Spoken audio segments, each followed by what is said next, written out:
Yeah, I've been to a lot of conventions. As I was mentioning to you, the most exciting one I ever went to was 1976, and I was very young, and lightning struck, and I found myself really in the command center for Ronald Reagan, and I actually tried to get votes for him at that it was a controversial convention. Jerry Ford was the incumbent, and I had 5 states that I worked for Ronald Reagan and got to ride in a car and introduce him. I mean, I was 24 years old. And then when I finally made it back to Columbus, my head had gotten so big that my friends stopped talking to me until I calmed down. But that was a really cool convention. It was really neat, and I got to be right front and center as to where it was all happening.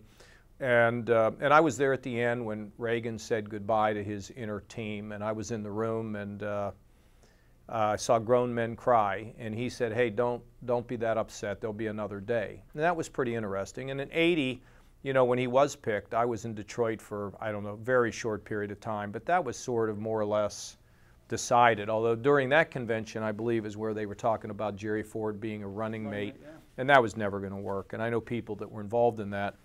And in 2000, I went to Philadelphia, you know, and there was a case where I was actually trying to run for president, and they asked me to speak at that convention. And then I did San Diego as well. And I remember when Bob Dole picked Jack Kemp to be his running mate, and it kind of electrified the convention for a few days. But you know, it's interesting, and then I covered it, the media. I was a Fox analyst at both the Republican convention and the Democratic convention out in Denver. So a lot of experience at this, and we'll see. I mean, these are just, for people who have never gone, you know, the way to think about it is it's movement all the time. I mean, you know, it's sort of like Las Vegas in politics. You know, no one ever sleeps.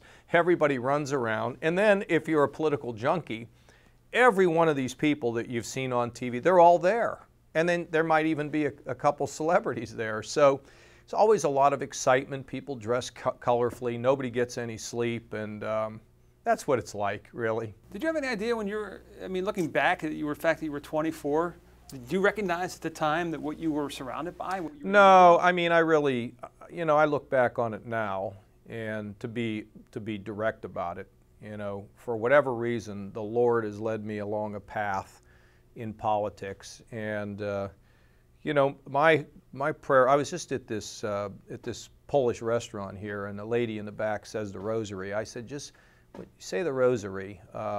You know, make sure that I stay on the right path here.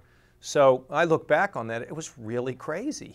I mean, here I am riding in a car with Ronald Reagan and telling him who he was going to talk to and what I thought he should say with Ronald Reagan. I mean, it was the craziest thing in the world.